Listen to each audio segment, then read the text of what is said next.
So just moving on, let's begin with our first presentation, which will be by Mike Swidersky. So just to give a little bit of a bio for Mike. So Mike Swidersky farms with his wife Amber and 2 teenage children in Melancton Township, which is in North Dufferin County. Their farm business consists of a commercial flock of annual pasture lambing ewes. They custom graze groups of steers and heifers and have a cut flower business which is operated by Amber. Mike is an active member of the Beef Farmers of Ontario and Ontario Sheep Farmers, and Mike has been manager of Grey Dufferin Community Pasture for the past 8 years. So tonight, Mike will speak on grazing cover crops with sheep. So before we have Mike's in-person presentation, we do have a short video introduction to Mike cover crop grazing practice, which I will now play for you. So I'm going to share my screen.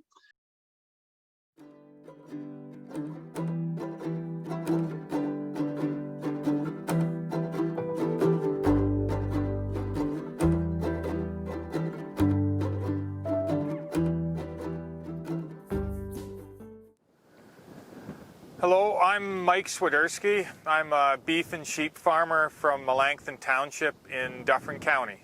We have we graze some stocker cattle, but we also have a flock of around 300 annual lambing ewes that we lamb on pasture in June. So the last couple years we've grazed a bit of, worked with a cash crop neighbor, and we've grazed a little bit of red clover that was underseeded into winter wheat. So this year we've moved our flock, we weaned our lambs a little bit early, and we moved our ewes a couple miles down the road, and we're grazing some red clover. And there's a bit of wheat, volunteer wheat as well, and we're just really happy to be grazing this quality red clover this year. So there's about 275 ewes, and they would range in age from yearlings having just had their first lamb to there's a handful of 10-year-old ewes. They moved on to this about the 3rd of September. So we're giving them about 3 or 4 days grazing at one time. So there's 2 nets wide by 3 nets wide. They stay here all the time. We're not moving them into shelter or anything. We've got 2 guard dogs with them. I'm trying to graze it down enough that there is regrowth. Hopefully when I leave, the regrowth will be about as high as the stubble, so that my kind neighbors can either desiccate it or leave it through the winter with really good cover. So as we've been here close to a month now, we've had quite a bit of growth. So now they're spending there's a little bit more yield here. So they're spending a little bit longer. I would spend, on average, I would be less, I can have it down and moved in around an hour. So if you put that over several days, I would be less than half an hour a day managing these sheep. I've got quite a bit of polyline inventory. So I brought about 2,000 feet of water line with me, and right now I'm really not using it. I tested last week, we had some really sunny days, and they drank about 20 gallon of water last week, and I'm pretty sure that was just the dogs. So right now I'm monitoring how much water they need. They're really not, the ewes are drinking almost no water right now. We always want 2 guard dogs with our sheep at all times. The dogs do not roam. They stay in the netting with the sheep. So if we've found that if we have 2 dogs with our sheep, and the sheep are only in a couple acres at a time, that we can manage our coyotes quite effectively. Well, our neighbor, they are very interested in soil health, so they see it as a way to introduce livestock to their operation without them having to manage those livestock. As far as their digestive system, these ewes were on very good quality pasture before they got here, so they they had no trouble adjusting to the fairly high level of red clover. Now, I find they will consume a little more salt and mineral than they did with our grass mix pastures, and a few of them get some sore feet that most of them I don't treat, but a few of them just have a few sore feet coming onto the red clover, but as time goes by, they get adjusted. By leaving them there the right amount of, what I would consider the right amount of time, they're also eating any weeds, such as in this field there's a few plants of Palmer amaranth, and that's about the last species they want to eat, but they do eat it right down, which is very important in the relationship with the cash crop farmer as well, is to get rid of those problem weeds as well as the desirable forage that's here. Yeah, there's about 70 acres, and I'm aiming to have about 60 days worth of feed.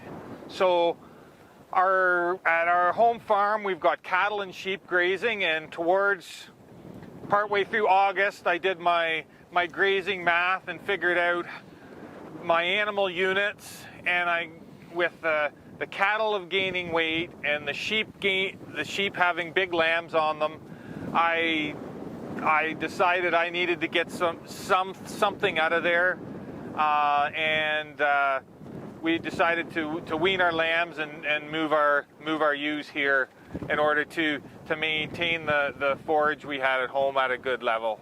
Some of the first stuff I have grazed, you definitely could regraze it, but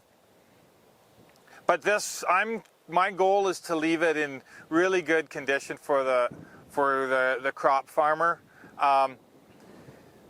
They've been out of this particular field for about 45 hours, and there's already regrowth happening. So we've had some sun and ideal growing conditions.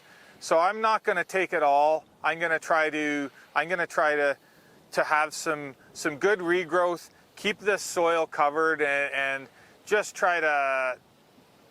I guess my number one goal is to promote really good soil for my cash crop neighbor.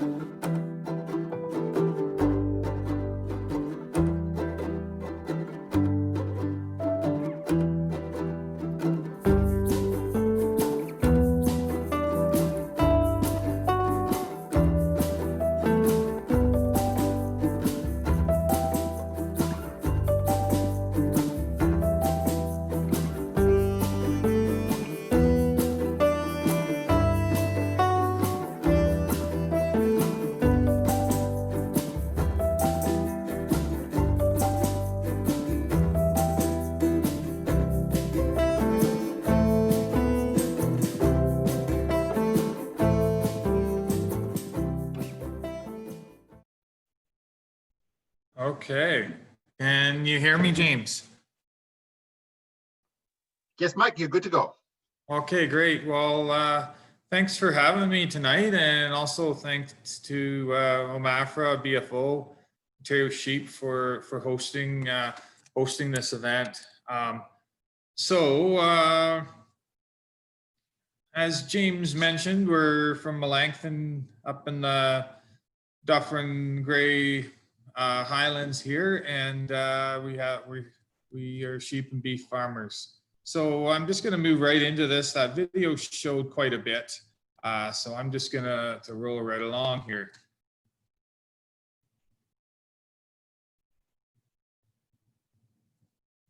Okay. Oh. Okay, so I'm first going to touch quickly on why cover crops. As I mentioned in the video, my math showed that the 140 acres of grass we have here, some of that's not great pasture either. We had 77 900-pound heifers, and we also had the 300 ewes and their lambs, and on that 140 acres. We traditionally graze very close to January 1st. So we wanted to make sure that we would make it close to that deadline. So for the cattle guys, that would be the equivalent of 200, including the sheep, that would be the equivalent of 200 yearlings on that 140 acres. And for the sheep people, that my math says that would be close to 800 ewes on that 140 acres. So I think every good grazing strategy has an exit plan or a removal plan in order to maintain our grazing goals. So for me, that was either move our sheep to another farm with poor quality forage, or wean some lambs. I could put them right in the feedlot, or get rid of some cattle. But so right up until the time we moved those sheep on the 3rd of September, I wasn't sure if I was going to move ewes and lambs or just ewes down the road there. So, and it was quite a distance. It was close to 2 miles moving them. So we decided just to move the ewes. This photo is showing the grass that those ewes and lambs were on just before we moved them. So it was a fairly good grass with quite a bit of legume content. And yeah, next slide. Okay, so this is how we move our sheep. We've got Skip and Sadie, and my daughter Grace and I moved them up the road. They're used to being moved with the dogs, and generally everything goes quite well when we do that. And that really is a pretty economical way to move stock. So this is a few days into our grazing there, and so this going back a little bit, this field of winter wheat, I believe it was harvested right around the August long weekend, and the straw was windrowed, and then we got 4 inches of rain. So it did take a little bit of beating. It took a bit to get that straw dried enough and baled off. So as you can see, there's a little bit of stubble showing, but really good growth and zero bloom on that red clover. And I know weaning ewes and putting them right on the red clover in a fairly pure stand is probably not in the sheep textbook of what you should do, but I'm pretty confident on the ability of my sheep and how adjusted their digestive systems were moving into this. And they dried right up, and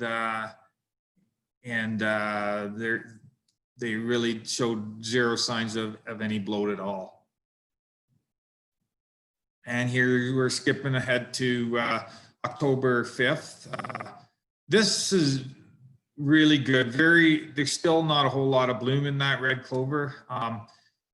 One observation I made was that the first thing those ewes would graze when I moved them in was the strips of volunteer wheat left by the combine.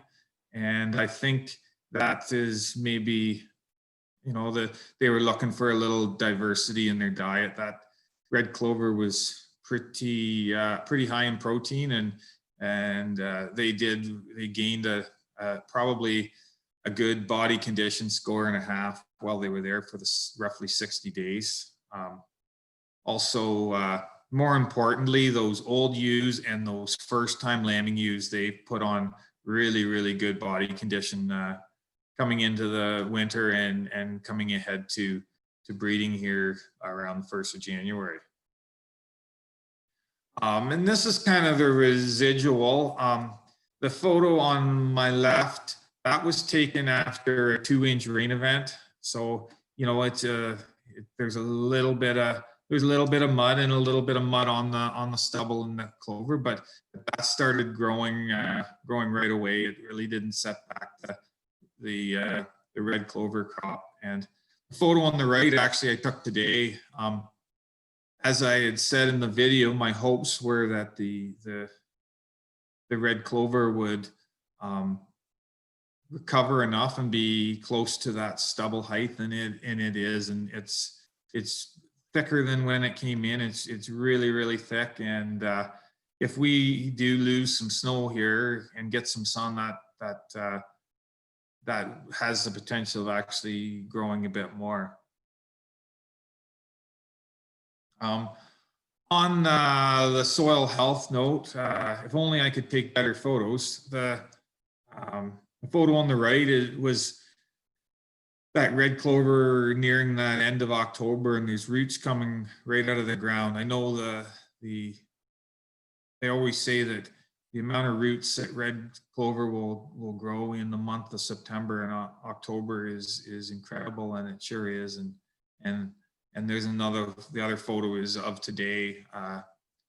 There's no frost going in that ground. There's enough residual on top, and there is a ton of roots with good rhizobia showing and wormed right up to the top. So that cover crop is going to continue doing really good things on that soil all through the winter. And skipping ahead to October 25th, the sheep are fat, and there's noticeably quite a bit more dry matter in that clover at that time. It's been hit by frost several times, hard frosts, and there is a bit of bloom, and the sheep stiffened up a bit their manure, and they're still pretty grazing away quite happily. And just I believe it was the 1st of November we moved those sheep home just ahead of 4 or 5 inches of snow. And and that's all I have. I look forward to everyone's questions and the rest of the presentations. So I'm gonna stop sharing my screen and go back.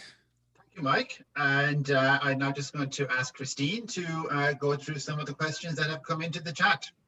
Absolutely. So we've got a few questions that were sent to me directly, but again, anyone who's listening, if you've got questions, please put them in the chat. You can send them to me directly, or you can put them in where everyone can see them. That is entirely up to you. So Mike, our first question is, do you have a set time of year when you move your dry ewes onto the cover crop? Well, traditionally it is right around that early September. It also, this year, usually we don't wean our lambs until usually the 20th of September, but just that move this year, we moved them ahead. We weaned them ahead of time, and sort of the magic date on that weaning and then moving them is more, that's after we take some cattle off pasture, and I just have a bit more time to manage that kind of thing. So we, with the community pasture and our cattle, we have 4 groups of cattle, so plus a group of the sheep. So by the time, I don't really want any more groups of animals. So a lot of that is a labor thing, and just what my available labor is for doing that. Oh, there's a bunch of questions coming in. Have you ever had a discussion with your crop neighbor about the type of cover crop they're growing, or whether they want to explore, you want to explore different cover crops for grazing?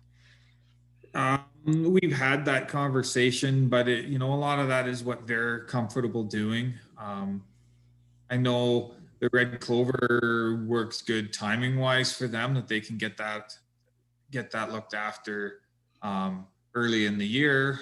They also grow hay, and so they're also busy. Not only at that wheat harvest, they're not only combining wheat and other spring cereals, but they're also trying to get some quality hay baled as well. Okay. I mean, you had a lot of available grazing on that cover crop this year. The conditions must have been perfect. But given that there's that much available feed, have you ever thought about grazing lambs on that cover crop, or would you consider grazing lambs on cover crops? For sure I would, and that's more the logistics. Like, moving lambs isn't a whole lot of fun.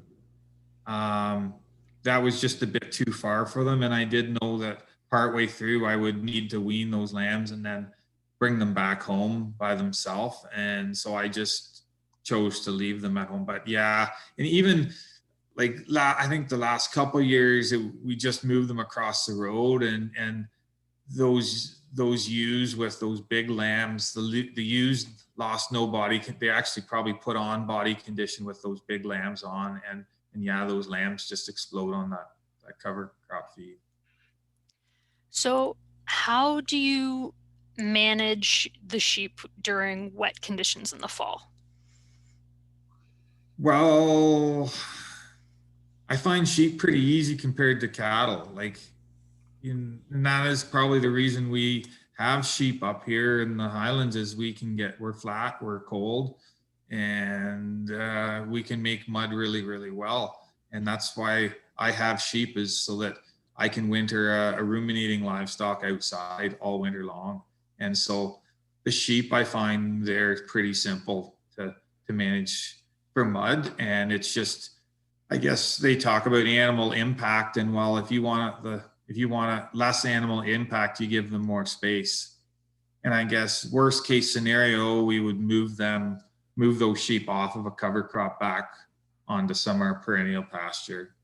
And I guess, and that's fairly easy to do. You know, you might have to wait out a storm a bit, but you just try to eliminate the damage. Yeah. And I've had a question come in. I know that your neighbor's actually on the call, and I hope he doesn't mind me kind of putting him on the spot and unmuting him.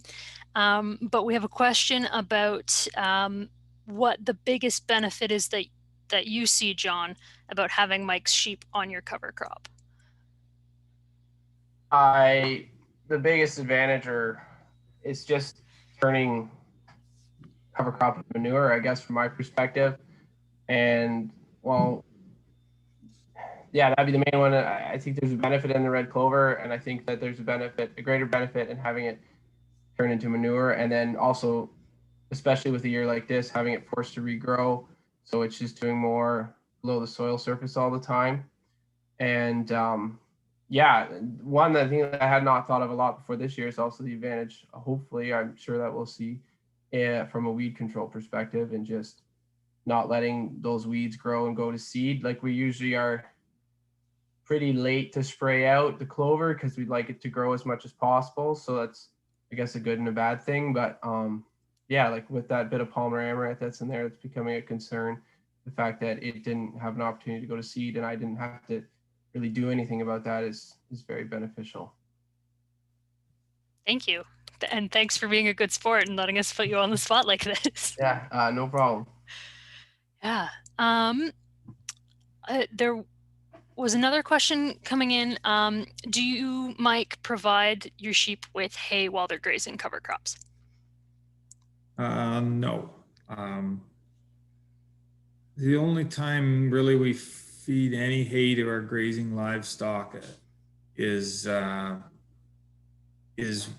when the dry matter gets really low on some of that September, early October grass for our cattle. I find the sheep handle that lots of moisture in that forage a lot better than cattle, and we might just feed a little bit of hay to those cattle. But I'm not a hay farmer. I buy all my hay, so it just seems wrong to feed hay when the grass is growing to me. And I know that's maybe not the right way to think of it, but it would really change the economics of that venture to be moving hay over, and I don't want to start a tractor anytime if I can help it, and that's kind of, maybe that's not the right way to do it, but that's how I kind of figure that. Okay, and I think we've got time for one more question right now. So can you tell us a little bit more about how you provide power for that electric netting? There was a picture that showed there was a solar panel, but can you give us a bit more of an explanation of how you make that work to make sure that fence stays hot?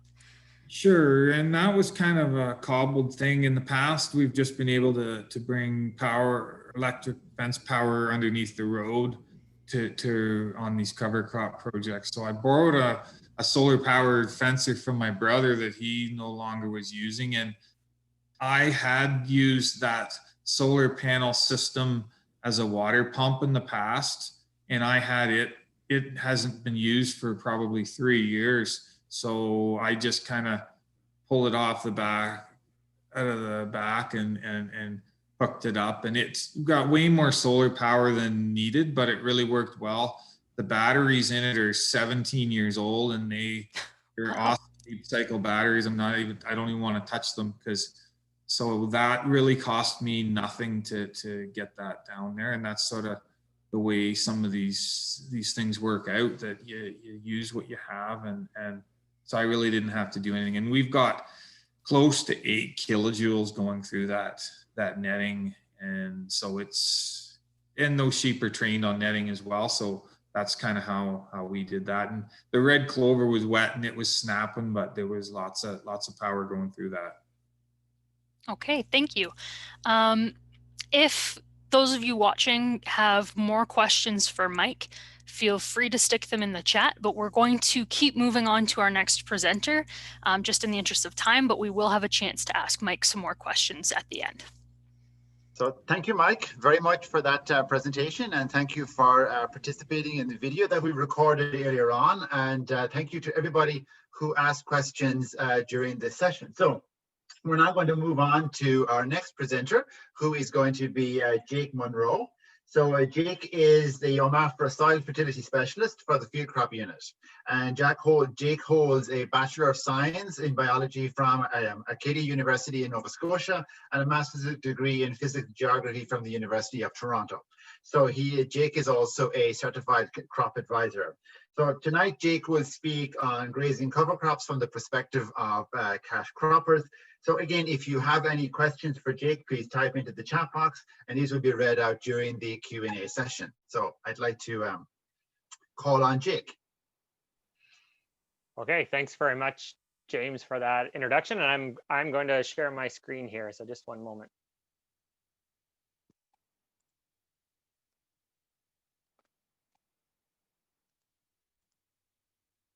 Okay, so and appreciate the opportunity to take part. As James mentioned, I work in field crops, and really don't have a tremendous amount of livestock experience, but for the last couple of years, I'd mentioned to Christine my interest in cover crop grazing from a soil standpoint, a soil health perspective. It's just been a topic that's intrigued me for a little while, and so I've been part of this committee, and I offered to do a talk to share a little bit on kind of the cash cropper's perspective on this concept of grazing their cover crops. So here's what I'm going to share or talk about. I'm going to talk to you about what I've heard from cash croppers about openness to this concept of grazing cover crops. I'm going to go through a little bit of information on both perceived barriers and perceived benefits, and then share some views of cash croppers on how compensation could work, and end off with a little bit on the respective roles of both the livestock and the crop farmer in this kind of shared enterprise. So how I approached this was basically doing an informal survey with about a dozen growers, and these are farmers that stretch anywhere from South Central Ontario and then predominantly in Southwestern Ontario. So I've got the counties there that they represent. It's I don't think there were any two farmers from the same county, so it was a pretty decent spread. You can see that the majority of them have limited or no experience with grazing cover crops, but they certainly all of these growers they've got a soil health focus. They're known cover croppers to me, and you can see there I've got the majority of them are either doing strip till or no till or some combination thereof. So we've got 8 pure cash croppers, so it's not quite fully a cash crop perspective. We've also got some livestock farmers, but non-ruminants, and then we have a couple of cash croppers here that I surveyed who actually do have a small number of cattle on the side that they're doing grazing with, and one of these farmers is an organic grower as well. So that's the lay of the land. So I guess keep that in mind as I go through some of these results from the survey. It's definitely not a representative sample of all growers in Ontario. It's very biased towards those already focused on soil health and many, all of these growers with years of experience growing cover crops.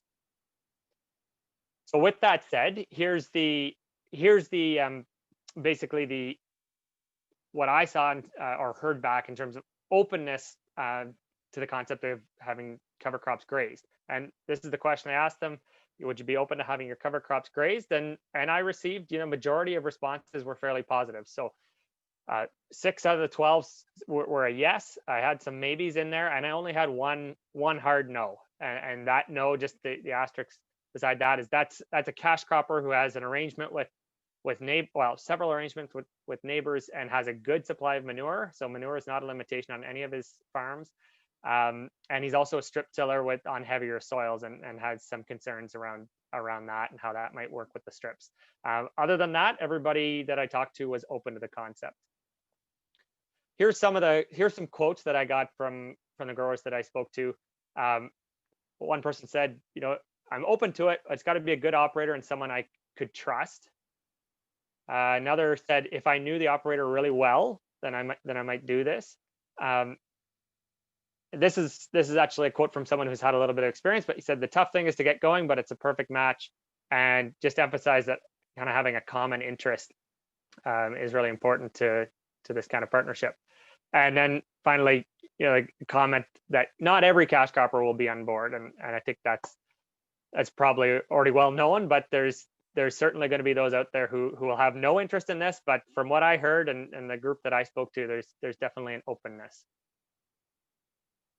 Here's a little word cloud I created based on the results and feedback that I got when I asked about the perceived barrier. So I just asked these growers, what are some of the first things that come to mind when you think about the possibility of a livestock farmer coming on and bringing either maybe cattle or sheep to graze your cover crops. So you can see the biggest words represent the ones that were repeated most often. So I'll just point out a few. Fencing, that was number one, and next to it was compaction.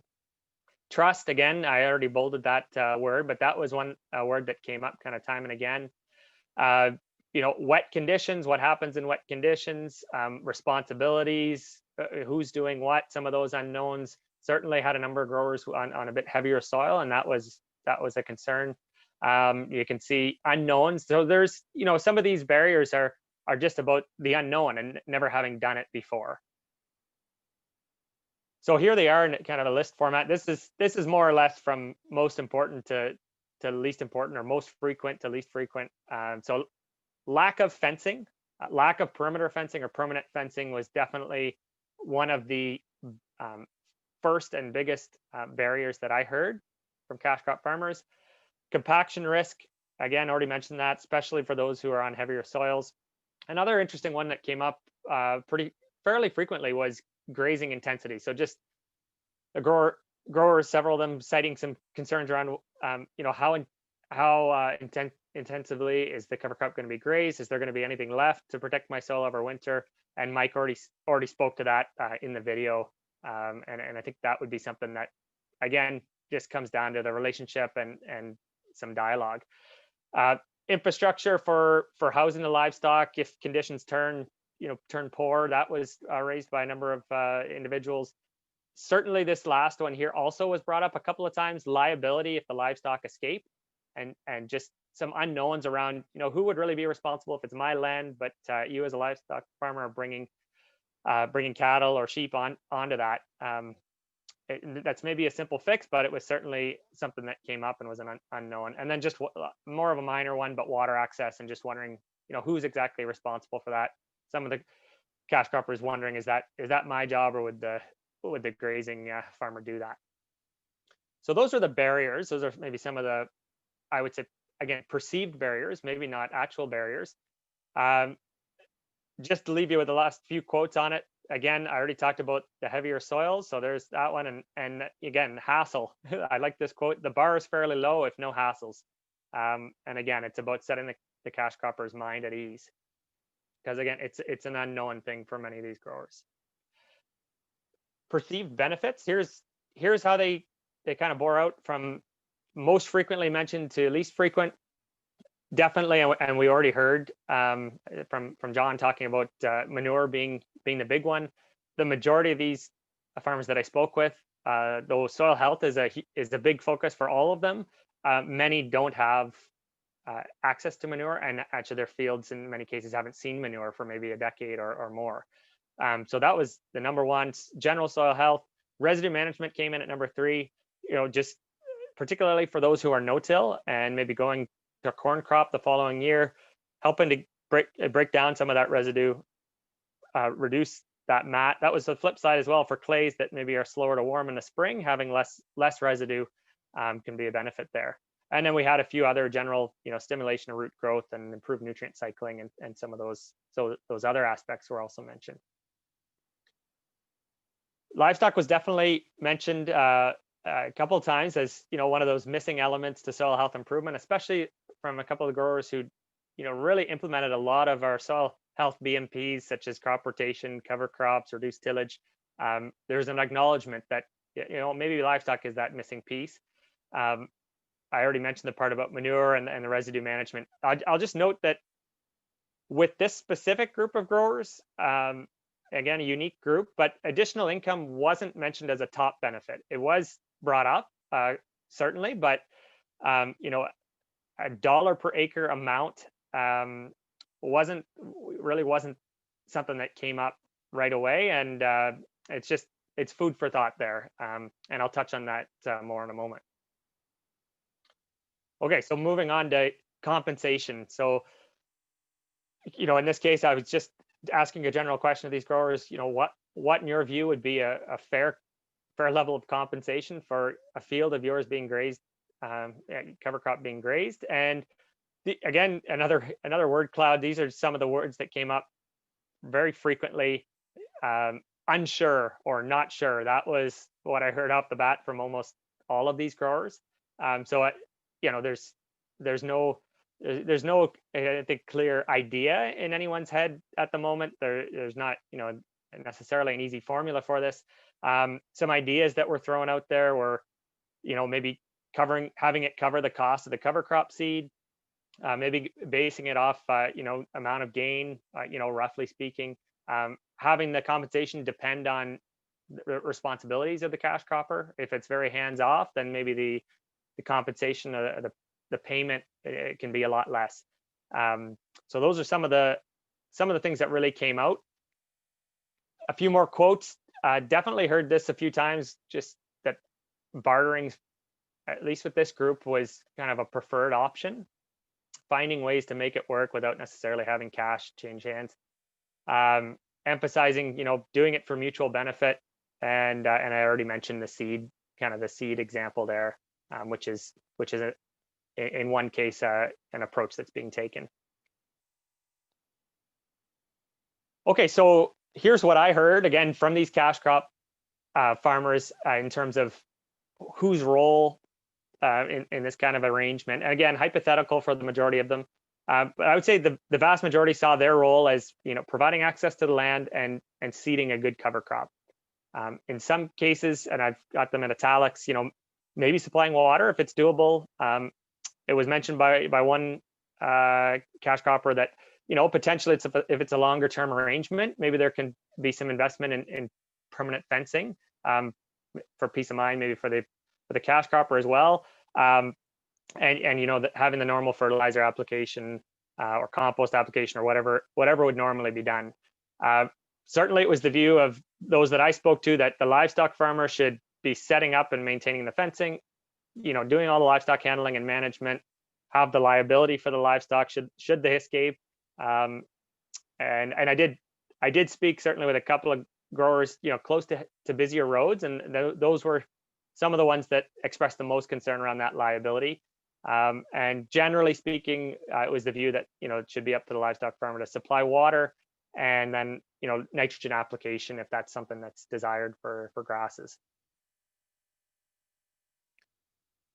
So I'll just end with a few comments, or I guess overall observations that that I made in the course of the past couple of weeks, talking to a variety of cash croppers here, and it's my sense is that this may be something that younger farmers may be a little bit more open to. I heard from a couple of farmers who are maybe a little closer to retirement that they're not necessarily looking for extra work or maybe any extra hassles. So that's just one thought, and definitely, you know, the need to put the cropper at ease with regards to that the livestock are going to be well contained, well looked after. They're not going to be escaping. I heard that frequently.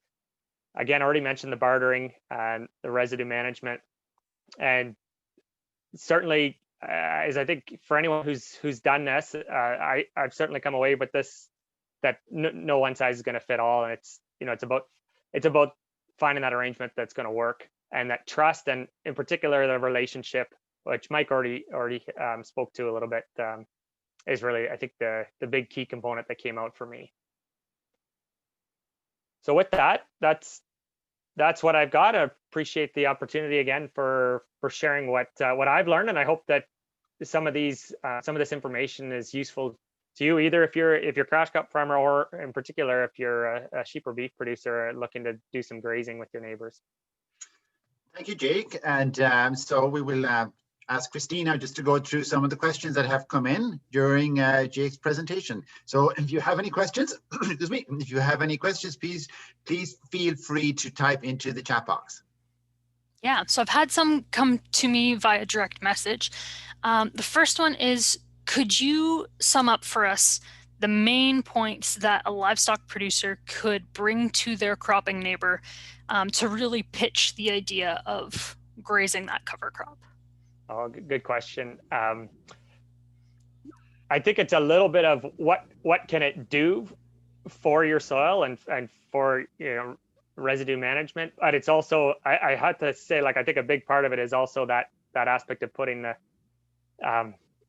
grain farmer's mind at ease about what's not going to happen. So I think it's probably the initial points are, you know, that it's going to help recycle some of that residue, reduce the amount of residue, you know, in a modest fashion, and give you some manure that maybe your field hasn't had in some time. That, I think, hit on that manure aspect. It's going to depend on the tillage system whether the residue is a concern or not. So it's a reduced till system, that residue management, residue breakdown could be a sell for sure. And then I think the big one then is putting the grower's mind at ease with respect to containment of the livestock, fencing, how you're going to manage that grazing. So addressing that, you know, maybe even showing, you know, bringing that farmer to another field that you graze and showing them what's left after the cattle or sheep have been through, and just giving them some familiarity with what the field's going to look like afterwards. Okay.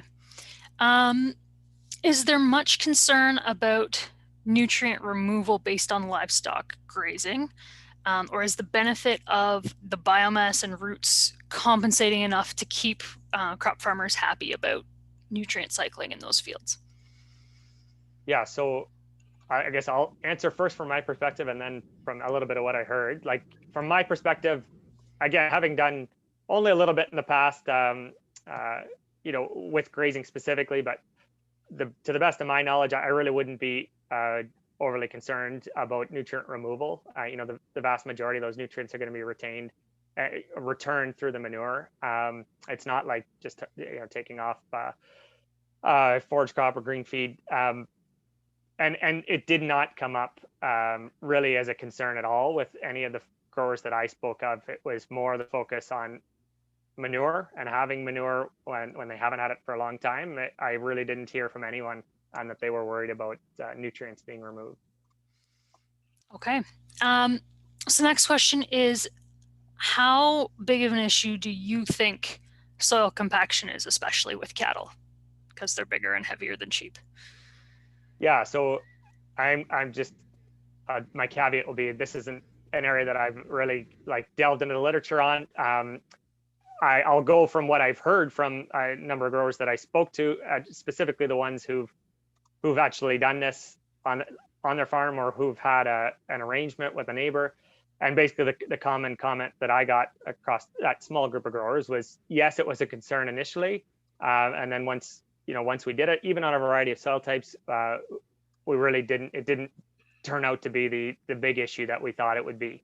I think the exception to that is, depending if you're bringing bales into the field, anywhere, where the cattle are congregating, especially if it's heavier soil, it gets wetter, that I think that can be an issue.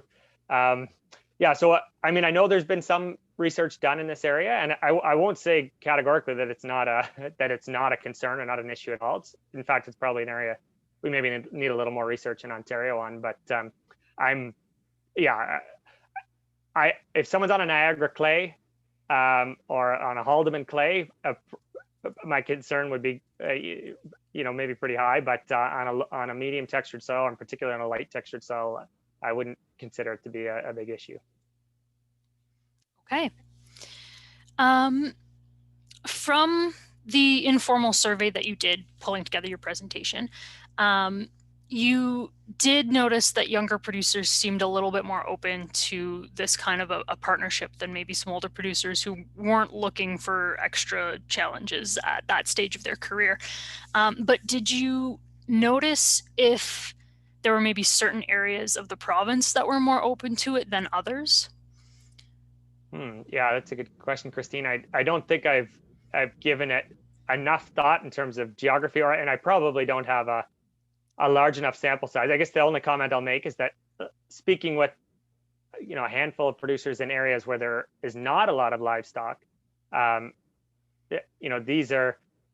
certainly kind of cited this, and it's something that I've reflected on. I mean, it's going to be challenging for them to do. And so in one case, one grower that I spoke with is a cash cropper. Actually, like I mentioned, there are a couple in there he's not in an area with any livestock to speak of, and so has his own small number of cattle that he brings in and kind of grazes on his cover crop. So it's in some ways it's a shame, because I think the areas that are really have lost a lot of their livestock need the manure the most, but it's probably the more logistical challenges in not having the neighbors to come graze. Right.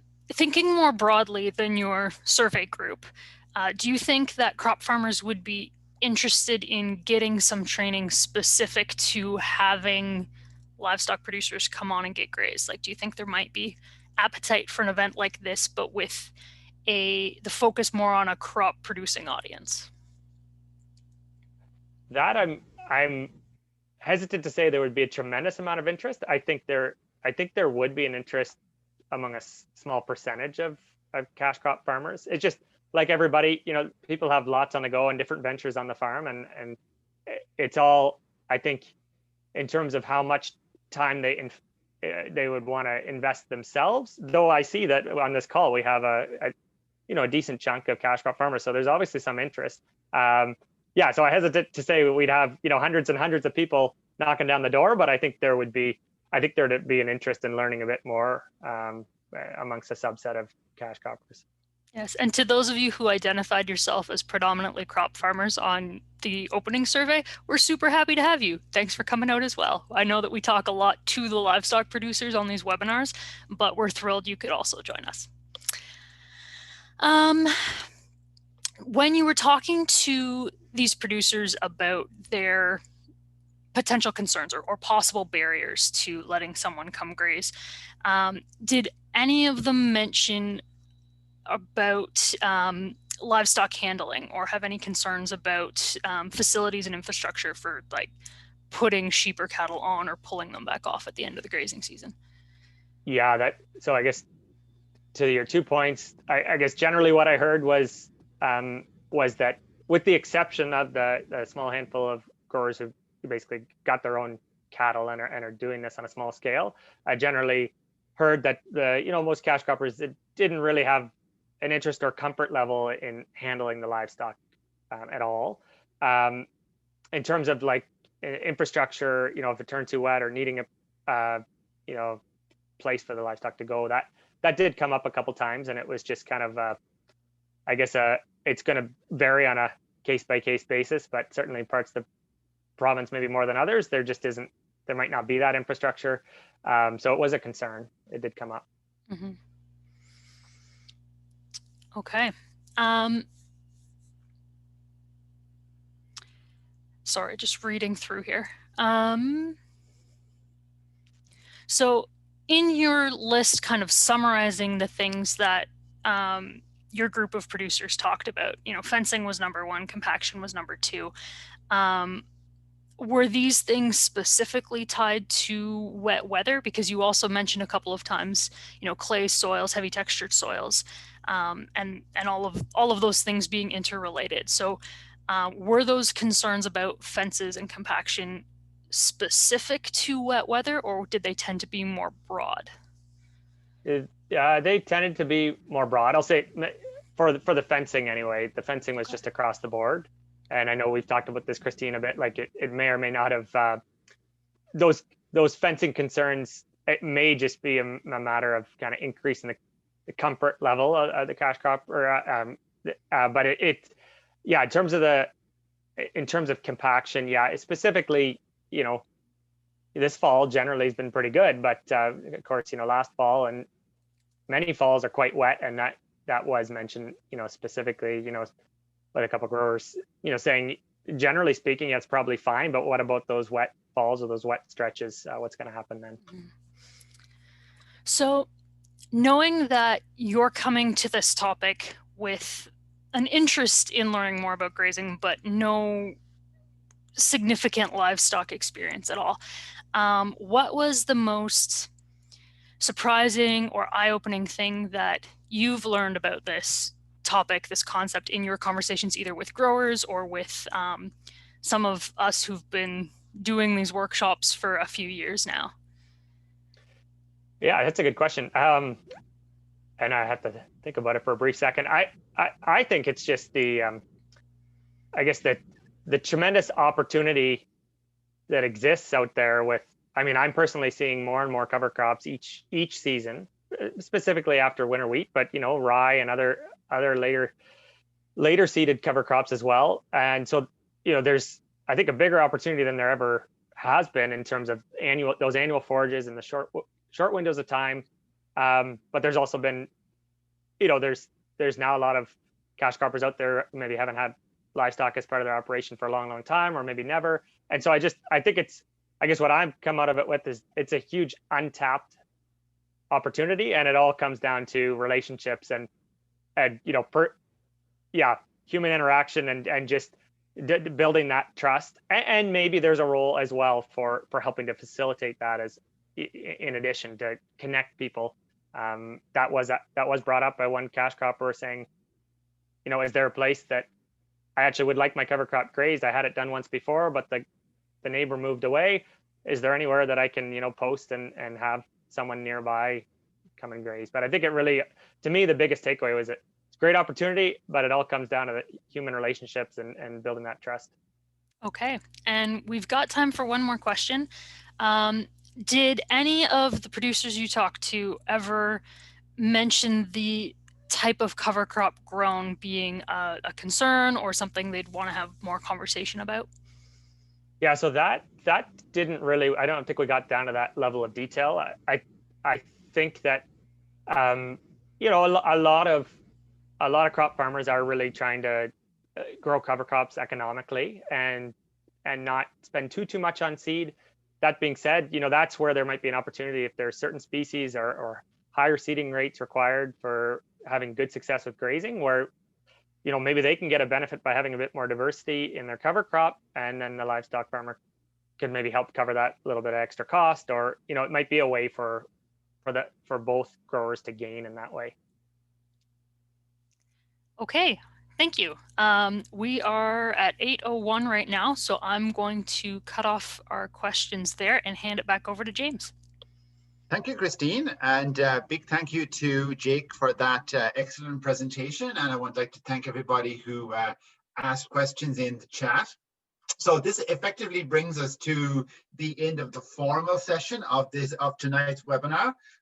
We will be having, so just to bear in mind that Jake and Mike will be staying on for the next 20 minutes or so. And so if you have any more additional questions you would like to ask, please do so in the chat box, or you will be able to unmute yourself if you wish to go along and to ask in person as well too.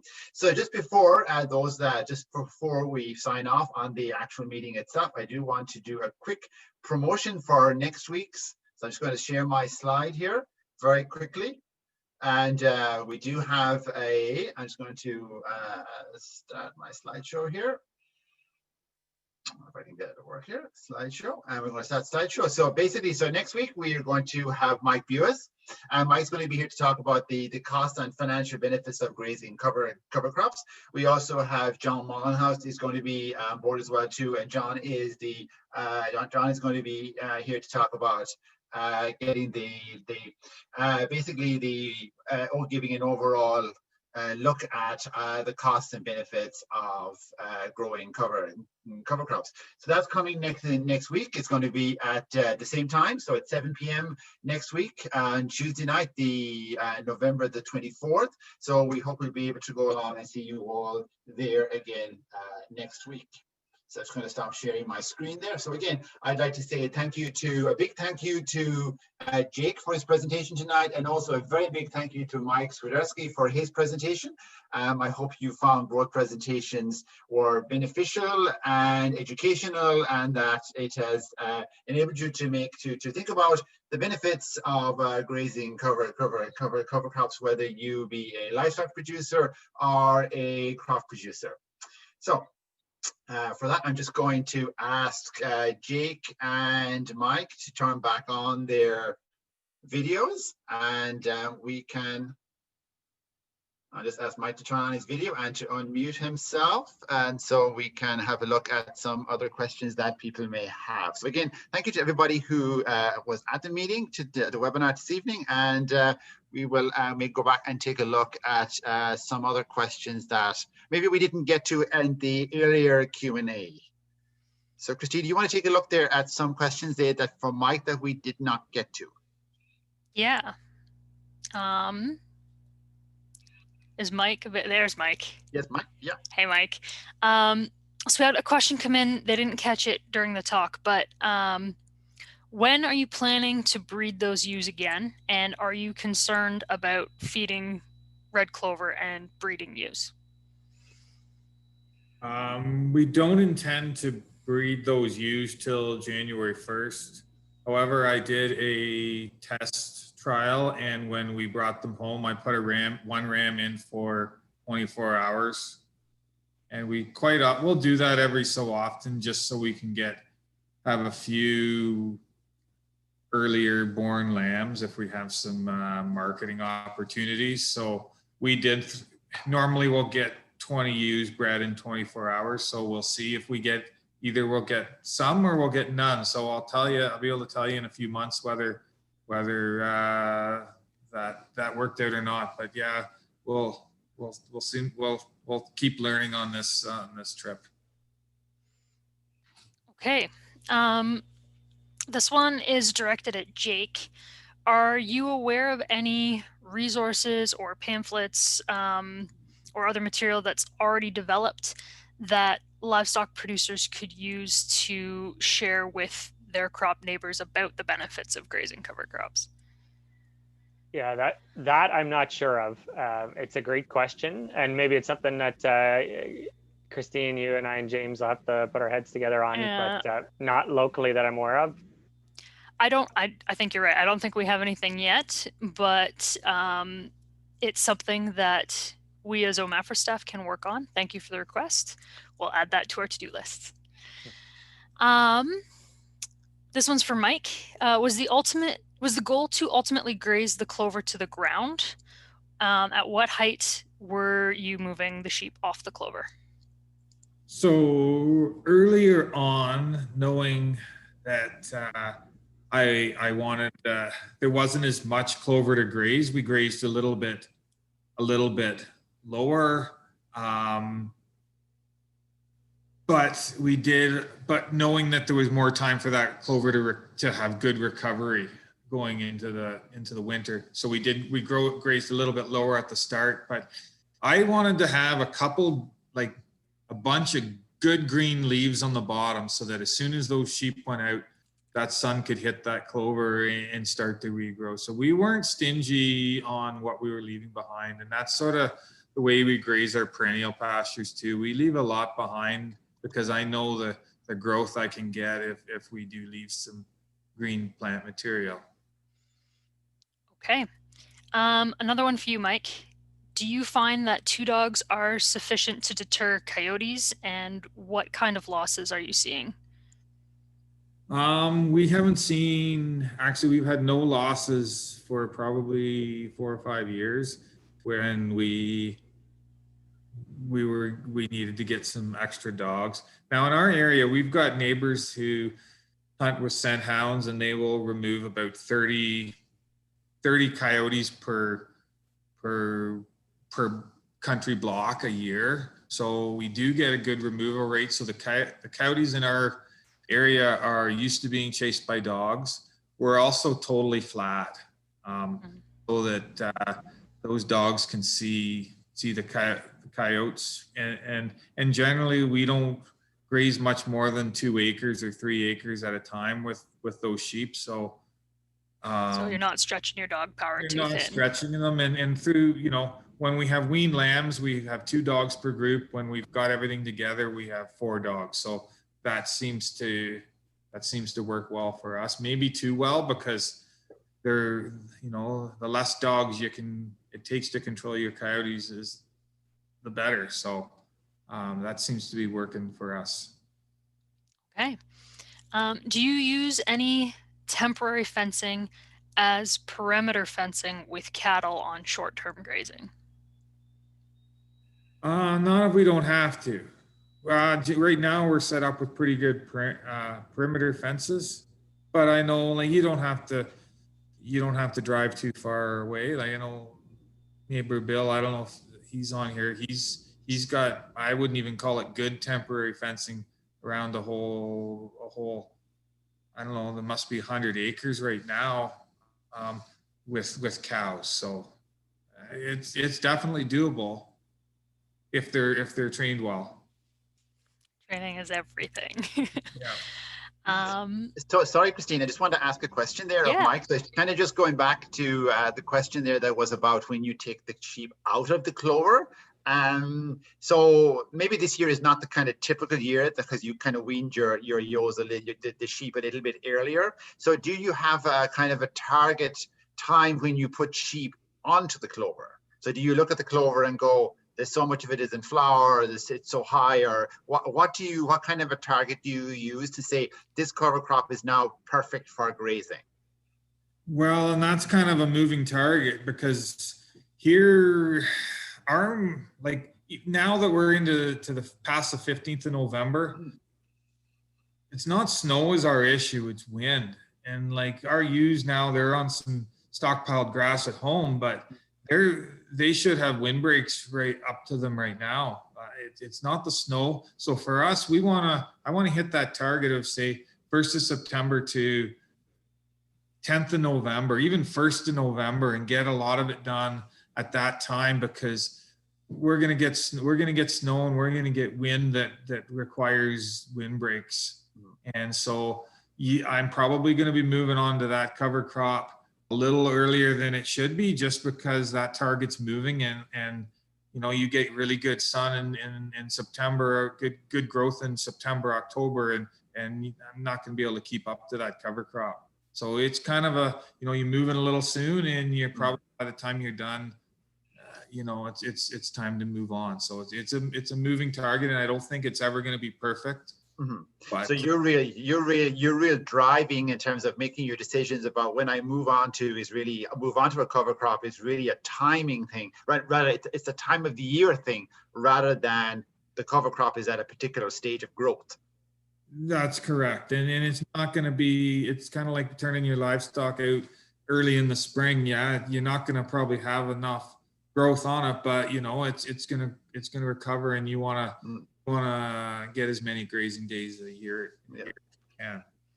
And how many grazing? So we know we've seen there towards the end of the video, you were talking about the residue that was left after. So can you kind of say how many grazings would you typically get from one particular patch of clover? Because I know you move the fences around. Well, and I'm pretty happy doing one because you know, it's, as has been mentioned a lot tonight, it's that relationship.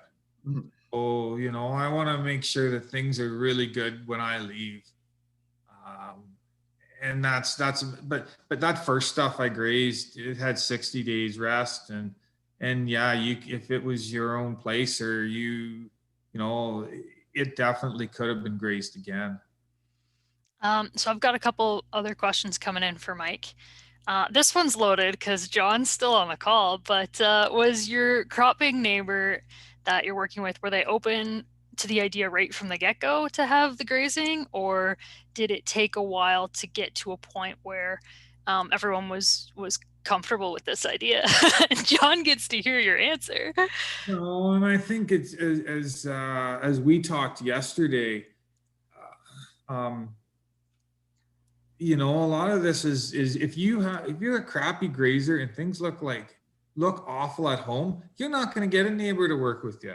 So, you know, they drive slow past our place just like we drive slow past their place. And, you know, so we kind of have an idea what's going on. So, and, you know, and like these relationships, you know, first you maybe have to go on a date and get to know each other. And that's kind of how these, you know, this isn't an overnight decision. You know, we've been building these relationships for over time. And, you know, you get to know if you trust each other, and you get to know if you really want to work with each other. And that's just, I think, how it goes. So like we've kind of done a few year experiment with Jonathan and Leo, and you know, we kind of decided, you know, at first it was just, you know, let's try a little bit and see if we can learn something on both sides and go from there.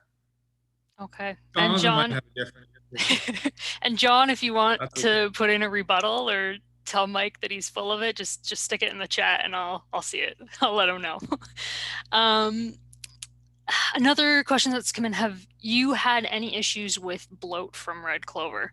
And do you have any experience grazing other types of cover crops? We will graze high legume content all year. So, and we've never had any sheep or cattle bloat on anything, whether it's higher content alfalfa or clovers or anything. So, no, and we, other than grazing stubble or corn stalks, we haven't really grown any. I guess we've grazed a little bit of oats one time, but no, that's about all I have experience as far as cover crop grazing. I mean, sorry, Christine, I'm just going to say, so putting on your grazing hat, do you have any general comments to make about the grazing of clover? Because I know it can be an issue. I know in Mike's situation, he's not seeing it as an issue. Right. But for in some cases, it can be an issue. So if you could just make a few comments on that. Yeah, absolutely. So anytime that we put livestock onto a lush pasture, there's a possibility of frothy bloat. That tends to be more likely with some of our legumes because of the protein content. It tends to make more rumen foam. But the way that we manage those animals can reduce that risk. So like part of why Mike is able to transition his sheep so smoothly is they're coming from high legume perennial pastures that are still in a vegetative state. So really pretty nutrient dense stuff. And they're going on to a nutrient dense cover crop. So for them, their gut's already used to it. It's not as shocking of a transition as it would be if you were, say, grazing something you stockpiled in the summer that's headed out and is stemmy and sort of looks like straw, to go from that kind of a pasture to this straight red clover. That would definitely increase the risk for bloat. So some of those management things that you can do, turn them out full. So make sure that they've already filled themselves up on whatever they're used to eating already before you kick them out there, so they don't gorge themselves on that really lush stuff when they go out. people often find moving them in the afternoon to fresh grazing, at least for those first few days to a couple of weeks, that really helps because, again, most ruminants tend to graze very heavily early in the morning and again in the evening. So by moving them in the afternoon, they're still kind of full. They naturally are more likely to just want to lay down and ruminate somewhere, so they're less likely to gorge again. There are some products on the market that you can either top dress feed or add to the water. The ones that are most effective contain the active ingredient paloxylene. There's a few different brands. The challenge with that is that they're really hard to administer when you're doing cover crop grazing. So as Jake mentioned, with some of the compaction reducing stuff, if we're not feeding around a set point, we're reducing compaction, so we're trying to avoid that for soil health. We're also trying to avoid supplemental feeding because it costs more. So Mike has mentioned he tries not to feed hay. So you may be in it. It's more likely in a cover crop situation that you won't have the option to top dress products that go on feed. And because those cover crops are so lush and because the weather is cooler, and particularly if you have sheep, they're not going to be drinking huge amounts of water. So even though there are some products that can be metered into the water supply, all those animals may not necessarily be getting an effective dose. So while paloxylene products work well in more conventional high legume perennial pasture spring grazing kinds of settings, they can be a little bit trickier to do with cover crops. So the other point would be, if you are very concerned, dilution is a great solution. So maybe instead of straight clover or a heavy brassica kind of a mix, look at more of your cereals, because cereals tend to be much easier to manage from an animal health perspective. Thank you, Christine. So I do see there's a question there for Jake, and it is, will you be expanding your study? And this is from Jen Nash. And is there a sample Q&A forum for the cash cropper and livestock farmer relationship? Yeah, so Jen, I hadn't planned on expanding my study. This is really it was fairly informal and wasn't necessarily like a rigorous survey process, but I enjoyed it quite a bit because it was a good chance to catch up with some farmers that I know, but also to learn a lot about this topic in the process. So I guess the answer is not necessarily a no. I was kind of, my interest again has kind of been spurred on by what I heard and what I'm learning in these events. And so we'll see what comes of it. I think if we were to expand it, maybe an online or multiple choice type survey would be a lot less time consuming. In terms of a sample Q&A form, that's another good idea. It's not something that I'm aware of that we have as a resource. I don't think we have it. No. Yeah, No. but it's a great comment. Yeah. I think that I think you could use one on the cash cropper side and on the livestock side to help clear up maybe some misconceptions or some things that are unclear just right off the bat. Can I rehash a conversation Jake and I had about his findings? Because I think people might be interested in that. I was not surprised when Jake told me fencing was the #1 concern. And I think for those of us on the livestock side of the equation, it's worth remembering that for many of these crop producers, their only experience with fencing is ripping out page wire from fence bottoms that was installed and designed to last 100 years. So not all of them are aware of how fencing technology has changed and developed, and that we have the skills to fence livestock in safely and securely without leaving a fence behind when the grazing season ends. So for me, I found that very interesting, that like from the livestock perspective, that's something that we can get around very easily. I mean, Mike had great photos of his electric netting. I've seen examples using T-posts and 1 or 2 strands of high tensile as a perimeter fence.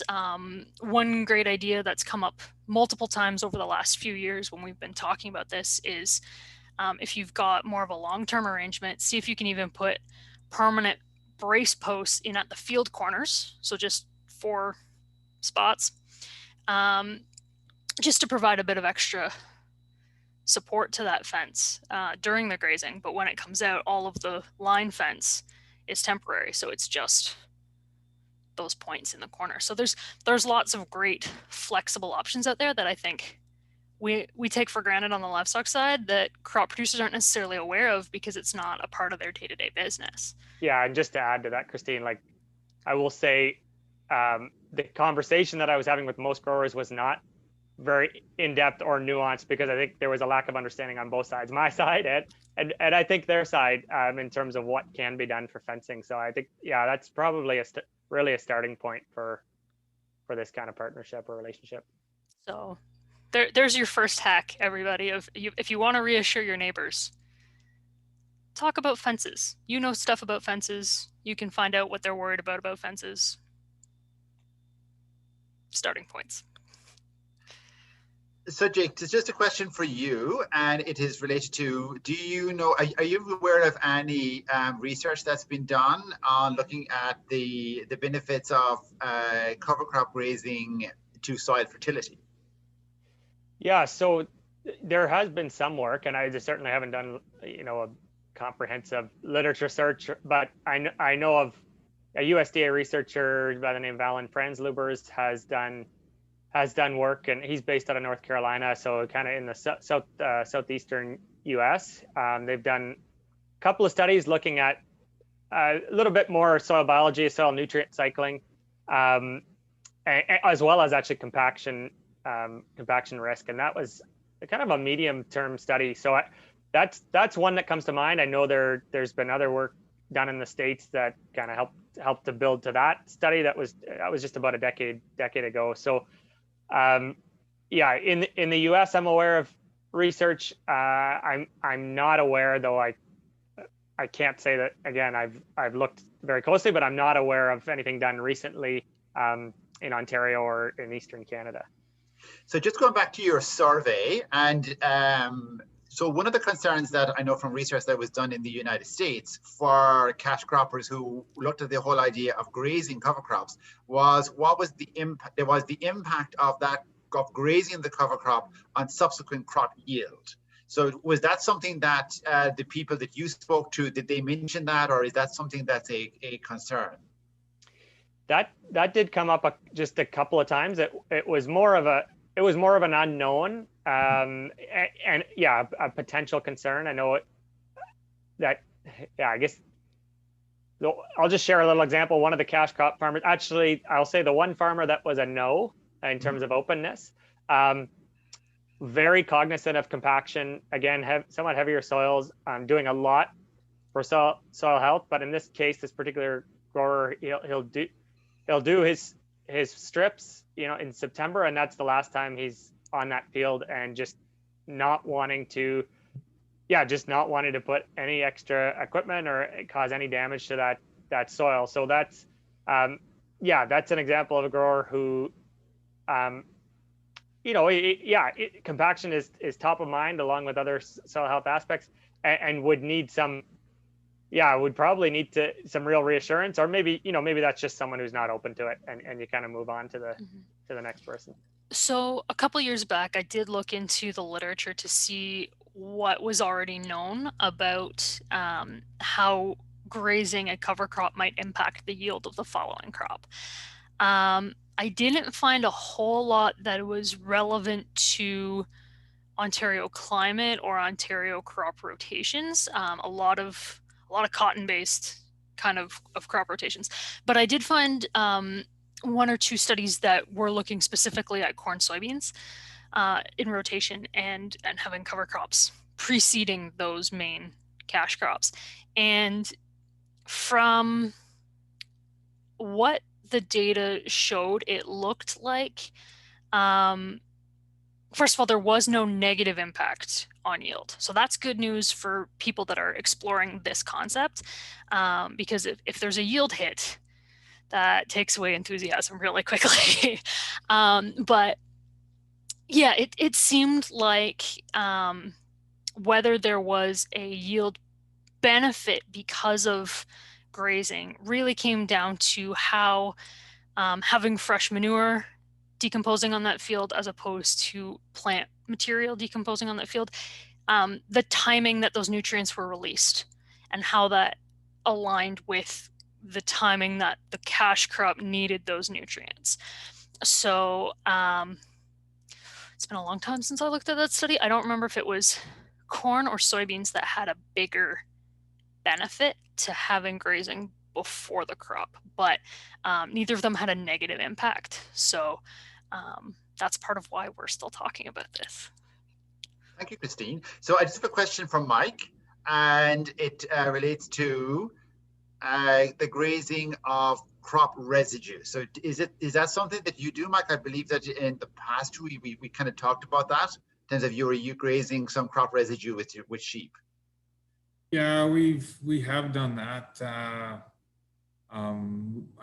Quite a few years ago, we did some barley stubble, and we're actually doing a bit of corn stover kind of right now as well.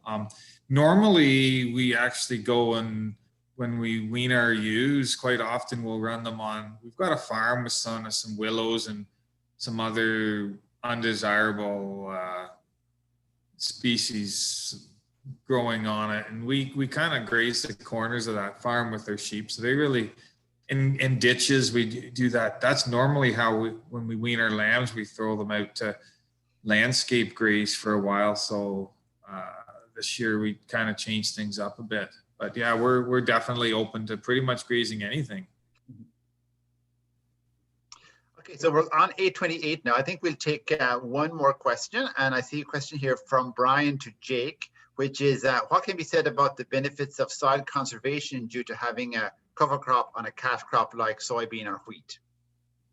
Yeah, so Brian, that's going to depend on a whole bunch of factors, like main factors being how erodible is the land where the cover crop's going to be grown. So if it's, highly sloping, or long draws, long slopes, if it's like a silt loam soil texture is kind of considered the most erodible by water anyway, or medium textured soil, we can, and then tillage, of course, if we've got very little residue cover, then having a cover crop, and in particular having a cover crop left with either minimal tillage or no tillage over winter, can have a tremendous benefit in terms of reducing soil erosion. And it is, it's around this time of year through to the end of March, beginning of April, when we lose the vast majority of our soil due to erosion. So it's going to depend on the situation. It's going to be, if it's a wheat crop that's with straw retained and there's no tillage done on it,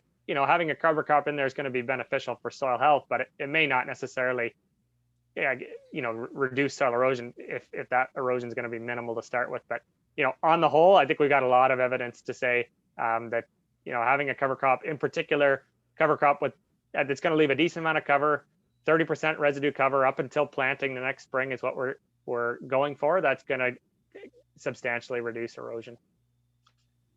Thank you, Jake. And we're now at 8:30. So that brings us to the end of this webinar. I would like again to extend my big thanks to Mike Swidersky on his presentation. Excellent, well done, Mike. And certainly provided a lot of very valuable information. Equally, Jake, you provided some valuable information there. And thank you too to Christine for your work on collating all the questions into a succinct number of questions. I would also like to say a big thank you again to the rest of the committee: Andrew Barry from OMAFRA, Bethany Story from Beef Farmers of Ontario, and Tom Lewis from Sheep Farmers of Ontario. So again, thank you very much to everybody for that. And just to remind everybody that our next and final meeting, our final webinar, is on Tuesday next, November the 17th. So hope to see you all there. When we will this have... is the 17th. 24th is a week today, the 24th. Yes. We want to see you back in a week anyway. Same time, same place. The 24th, same place, same time. And we will have Mike Buis and John Monhouse. So hope to see you all there. Thank you very much.